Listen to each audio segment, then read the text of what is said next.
Hey, welcome back. Kumaha damang pengabdi rebahanku. Dalam menjalani hidup tentu aja ada banyak momen yang bisa membentuk seseorang seiring waktu. Entah pengalaman baik maupun buruk, semuanya itu memiliki purpose atau tujuannya sendiri dalam menentukan arah di masa depan. Dan contoh dari momen itu ada di film Balada Si Roy yang rilis tahun 2023. Balada Si Roy ini adalah film drama aksi yang diadaptasi dari novel berjudul sama karya Gol Agong, memperkenalkan Abizar Al-Ghifari sebagai pemeran utamanya. Film berlatar tahun 80-an ini berpusat pada Roy yang baru saja pindah ke Serang. Akan tetapi, kehadirannya ini membawa ragam konflik dengan berbagai pihak, yang secara perlahan memberikan dinamika dalam caranya memandang lingkungan yang tak seramah perkiraannya. Gimana? Anda penasaran? Nyangges tentang basa-basi deui, langsung aja kita masuk ke alur filmnya. Let's go!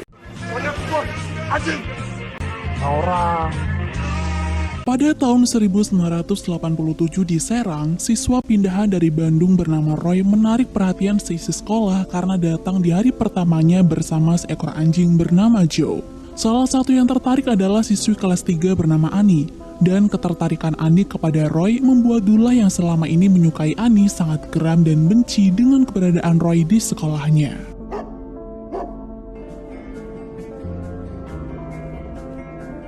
Bukan soal tampang, karena Roy tidak sungkan untuk menyapa, Roy pun dengan sangat gampang memiliki teman baru. Mereka adalah Andi dan juga Tony. Nah, karena Andi dan Tony ini tahu kalau Roy udah bikin Dula cemburu, mereka pun memperingatkan Roy untuk hati-hati. Karena diketahui Dula adalah anak pejabat yang menguasai wilayah Serang, dan hal itulah yang membuat Dula merasa berkuasa hingga bisa melakukan semua hal yang dia inginkan. Yo, ayo. Roy ini adalah anak dari seorang aktivis dan seniman. Tapi sang ayah yang merupakan seniman sudah meninggal sejak Roy berusia 7 tahun. Lalu, karena suatu hal, Roy dan ibunya pindah ke Serang, dan setiap harinya Roy harus membantu sang ibu mengantarkan baju kepada pelanggan karena kini ibunya bekerja menjadi seorang penjahit. Siang itu Roy kembali membantu ibunya mengantarkan baju, dan ternyata alamat yang dituju adalah alamat rumahnya Ani. Karena ketidaksengajaan ini, kedekatan Roy dan Ani pun mulai terjalin, dan membuat Dula yang sedari tadi sudah memperhatikan Ani dari jauh menjadi geram dan semakin membenci Roy.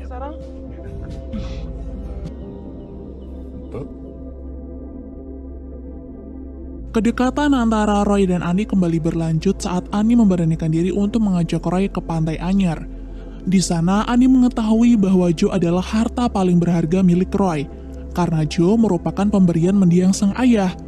Lalu Ani juga merasa kagum, karena selain Roy sangat menyayangi Joe, sebagai seorang muslim Roy juga tidak pernah melupakan kewajibannya untuk selalu cuci tangan menggunakan tanah setelah memegang Joe.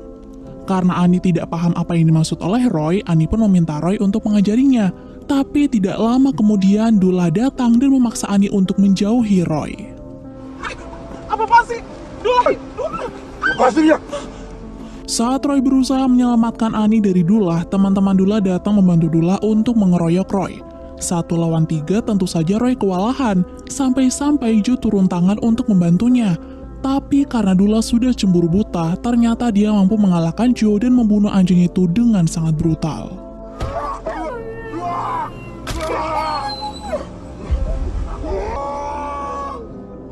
Kematian anjing itu membuat Dula dan gengnya panik lalu segera kabur dari sana. Sedangkan Ani yang tidak bisa berbuat apa-apa hanya bisa menangis saat melihat Roy histeris menyaksikan sahabat terbaiknya meninggal dunia.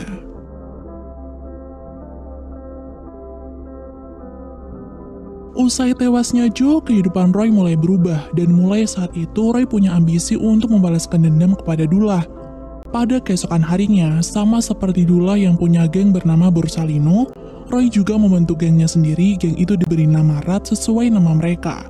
Lalu, selain meyakinkan teman-teman yang lain untuk tidak takut kepada geng Borsalino, Roy juga sengaja mengempeskan ban mobil Dula agar emosi Dula terpancing.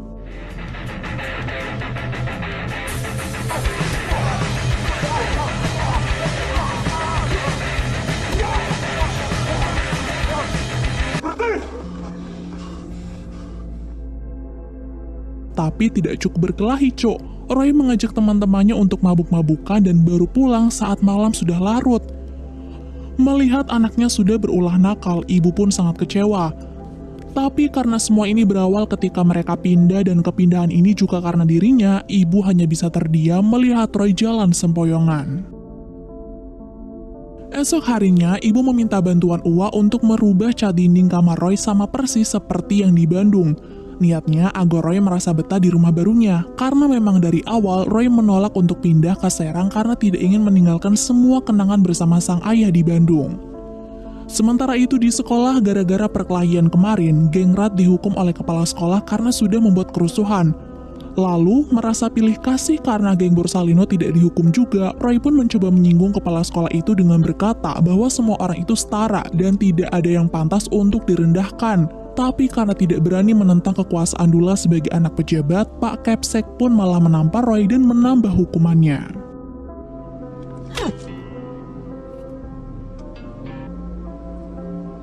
Setelah geng Rat lepas dari hukuman, Ani menghampiri Roy untuk meminta maaf atas kejadian di Pantai Anyer waktu itu. Sayangnya, permintaan maaf tersebut tidak diterima baik oleh Roy. Roy justru lebih tertarik kepada murid baru bernama Dewi yang baru saja datang dan sedang berdebat dengan ibunya. Selain cantik, sifatnya yang cuek dan tomboy membuat Roy cukup tertarik dengan Dewi. Tapi sayangnya Dewi tidak mudah suka dengan seseorang. Walaupun sudah dirayu berkali-kali, Dewi tidak menghiraukan panggilan Roy dan pergi begitu saja. Dalam keadaan mabuk, Roy pun berhalusinasi bahwa ada Joe di depannya, tapi yang datang ternyata Eddie. Karena kasihan, Eddie kemudian mengantar Roy pulang ke rumah, dan ketika bertemu dengan ibunya Roy, Eddie diminta untuk mendampingi Roy agar Roy kembali menjadi anak yang baik seperti dulu.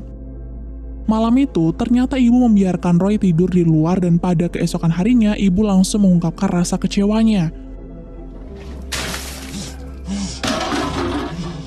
Di sini ibu berkata kalau Roy boleh marah dengan dirinya karena sudah mengajaknya pindah ke Serang. Tapi jangan sampai Roy marah dengan ayah dan melupakan janjinya untuk menjadi penulis. Jadi, daripada mabuk-mabukan seperti itu, mending Roy isi rasa kesepiannya saat ini dengan melakukan hal-hal yang berguna.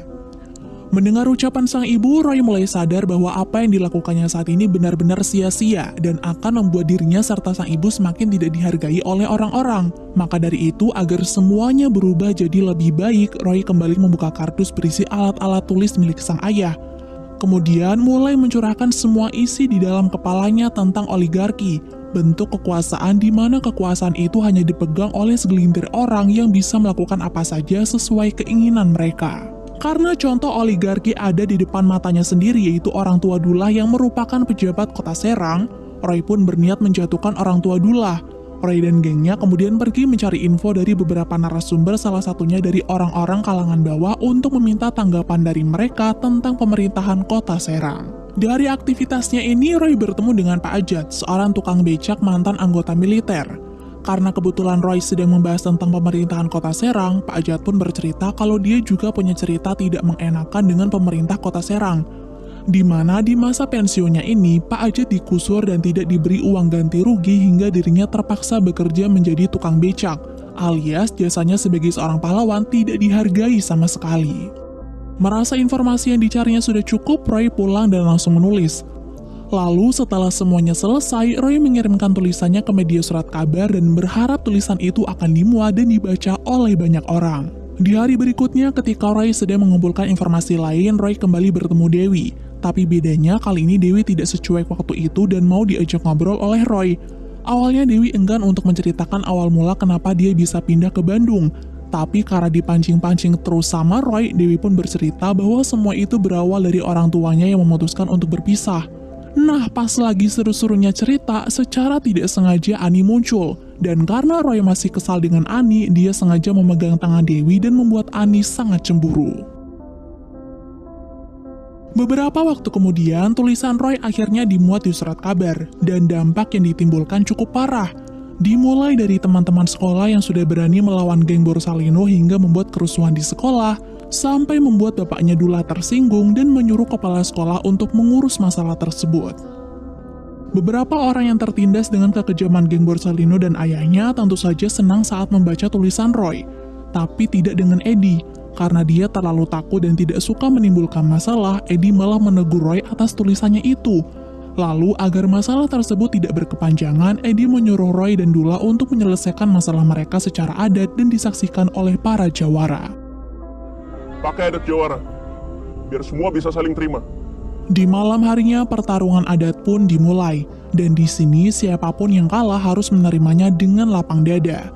Di sesi awal sudah terlihat jelas bahwa Roy lebih unggul daripada Dula, hingga tibalah ketika Dula semakin terpojok, Dula sengaja melakukan kecurangan dengan mengambil senjata milik temannya untuk membunuh Dula. Untunglah Eddie langsung menghentikan Dula, membuat anak pejabat itu diam menahan malu karena sudah kalah dengan cara tidak terhormat. Tidak terima dengan kekalahan itu, Dula berusaha meminta bantuan dari sang ayah untuk mengalahkan Roy. Tapi karena Dula adalah seorang jawara yang kuat dan jago, ayah menolak itu lalu menyuruh sang anak untuk menyelesaikan masalahnya sendiri. Setelah kemenangannya dari Dula, Roy kembali ke sekolah dan menjadi bintang baru. Hingga akhirnya dia tahu kalau selama dirinya bersekolah di SMA 1 Serang, ada satu cewek di kelas yang sudah tergila-gila dengannya. Dia bernama Wiwi. Bahkan saking sukanya sama Roy, Wiwi berani mengungkapkan perasaannya secara langsung. Roy, Aku teh mau jadi kabogoh kamu. Sayangnya cinta itu langsung ditolak mentah-mentah oleh Roy. Lalu, Roy menyuruh Wiwi untuk mencari lelaki yang lain saja karena apa yang dicari oleh Roy tidak ada di diri Wiwi. Setelah Roy menolak cinta Wiwi, Roy menemui Dewi untuk mendengar ceritanya. Yang ternyata orang tua Dewi dimutasi ke Manado dan otomatis Dewi harus pindah sekolah ke sana. Sebenarnya antara Roy dan Dewi hanya sebatas teman yang saling mensupport saja. Tapi karena Roy terlihat sangat perhatian, kedekatan itu membuat Wiwi dan Ani yang melihat dari jauh merasa sangat cemburu. Sakit hati yang dirasakan oleh Wiwi ternyata dibawa sampai ke rumah, dan hal itu membuat sang kakak yang bernama Faisal ikut merasa sakit hati. Sampai akhirnya dia menggunakan cara mistis agar membuat Roy tersiksa. Lalu ternyata Faisal ini merupakan dukun santet, Cok, dan apa yang sudah ia kirim kepada Roy berhasil membuat Roy ketakutan setengah mati. Efek santet itu ternyata berlangsung cukup lama, tapi karena teman-temannya tidak tahu, mereka pun menganggap Roy hanya sedang tidak enak badan saja.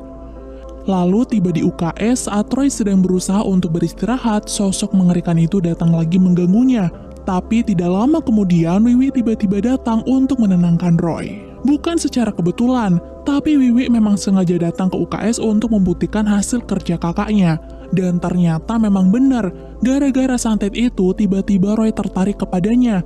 Tapi karena masih sakit hati dengan kejadian kemarin, Wiwi pun tidak merespon Roy agar Roy gantian tergila-gila kepadanya. Kini, kondisi Roy semakin tidak karuan. Yang ada di pikirannya hanya ada Wiwi dan Roy tampak seperti orang linglung. Untunglah Pak Ajat menyadari hal itu, dan beliau langsung berniat mengantarkan Roy pulang ke rumah.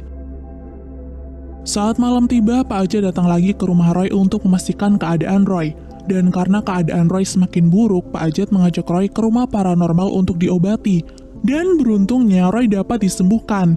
Kini keadaannya pun sudah jauh lebih baik dan Pak Ajat langsung membawa mereka pulang ke rumah. Dari semua yang dialami oleh anaknya, ibu sadar bahwa Roy sudah melakukan kesalahan kepada seseorang baik disengaja ataupun tidak. Dan untuk memutus rasa tidak suka itu, Roy harus mengingat kembali kesalahan-kesalahannya yang pernah dia buat lalu meminta maaf kepada mereka. Setelah semua yang telah dilaluinya di kota Serang ini, Roy semakin terpuruk, dimulai dari kehilangan anjing kesayangannya, Andi sang sahabat, sampai jati dirinya sendiri. Untunglah masih ada Eddie, dia kini semakin bersimpati kepada Roy, dan akan membantu pemuda itu untuk merubah pribadinya menjadi jauh lebih baik. Setelah emosinya kembali stabil, Roy menghampiri Wiwi untuk meminta maaf atas perlakuan kasarnya beberapa waktu yang lalu. Usai mereka saling bermaaf-maafan, Roy lanjut menghampiri Ani dan menenangkan wanita itu untuk tidak menyalahkan dirinya terus-menerus atas kematian Joe. Kini, hubungan Roy dan Ani pun kembali membaik. Roy juga memberanikan dirinya untuk bertemu dengan orang tua Ani agar hubungan mereka bisa direstui. Mengetahui cara untuk menaklukkan hati ayah Ani adalah dengan main catur, Roy kembali mengasah kemampuan bermain caturnya. Dia juga minta bantuan dari Eddie dan teman-teman hingga akhirnya Roy berani untuk main catur dengan calon mertuanya. Ketika Roy hampir berhasil mengambil hati orang tua Ani, Dula kembali berulah untuk menggagalkannya. Hal ini Dullah menyerahkan semuanya kepada sang ayah, karena ternyata ayahnya dengan ayah Ani adalah teman seperjuangan saat membangun tatanan kota Serang. Gara-gara tulisan Roy kemarin, ayah Dullah mencari tahu seluk-beluk tentang keluarga Roy, dan diketahui bahwa dulu mendiang ayah Roy adalah aktivis yang sempat menentang tatanan kota Serang. Maka dari itu, ayah Dullah menyuruh ayah Ani untuk menjauhkan Ani dari Roy, karena dikhawatirkan Ani akan ikut-ikutan menjadi seorang pembangkang seperti keluarga Roy. Tepat di malam harinya, ayah Ani pun langsung membahas masalah ini. Karena sang ayah disebut sebagai seorang pembangkang dan pembuat onar, Roy pun tersinggung dan berusaha membantah. Dia berkata bahwa sang ayah hanya berjuang untuk orang kecil yang tanahnya akan diambil paksa. Tapi karena ayahnya Ani tidak mau menerima bantahannya dan melarang Roy berhubungan dengan Ani, Roy pun pergi dengan perasaan marah dan kecewa. Gara-gara masalah ini, Roy kembali terjerumus ke minuman beralkohol. Untunglah Eddie datang untuk menyadarkan Roy. Walaupun capek ngelihat Roy yang selalu kehilangan arah setiap penuhi masalah, tapi Eddie masih bersedia menemani dan mendengarkan keluh kesah sahabatnya itu. Di tengah kesedihan yang Roy rasakan, dua mekanik handal bernama Mumu dan Roni yang tidak sengaja lewat tiba-tiba menyampaikan belasungkawa atas kematian Andi. Nah, karena teringat dengan motor Andi yang rusak, keesokan harinya Roy pun membawa motor Andi itu ke bengkel mekanik tersebut. Di sana Roy bilang bahwa motor itu sekarang sangat berarti baginya. Tapi karena Roy tidak punya cukup biaya untuk membayar perbaikan motor tersebut, Mumu dan Roni pun memberi saran agar Roy menjadi pembalap liar saja jika ingin mendapatkan uang. Berkat latihan yang serius, ternyata Roy mampu menjadi pembalap liar yang handal. Bahkan menjadi seorang pemula, ia mampu mengalahkan senior-seniornya. Kabar itu kemudian sampai juga di telinga Dullah, dan karena merasa tersaingi, Dullah menyuruh anak buahnya untuk memberitahu Roy bahwa dirinya akan menantang Roy balapan 5 hari lagi. Dullah nunggu siap.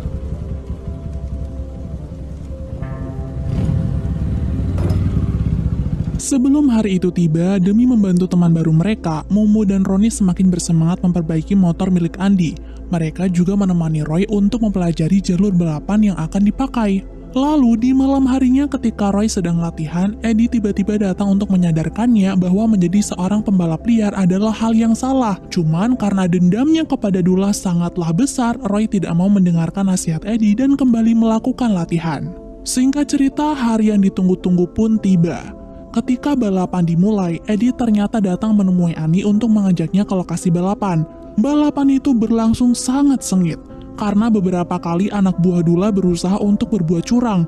Untunglah Roy mampu menghindari mereka, apalagi dari belakang Mumu dan Roni membantu menyelesaikan masalah ini. Sampai kemudian Roy berhasil memimpin dan mengalahkan Dullah dalam balapan tersebut.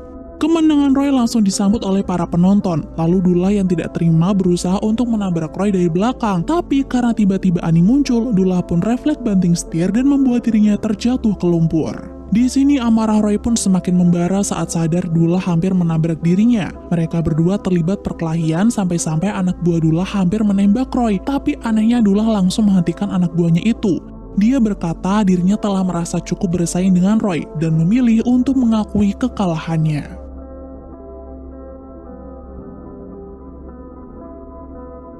Setelah semua hal yang dilalui oleh Roy memutuskan untuk berkelana mencari jati diri meninggalkan keluarga dan teman-temannya. Sebenarnya Roy sangat berat meninggalkan orang-orang yang disayanginya itu.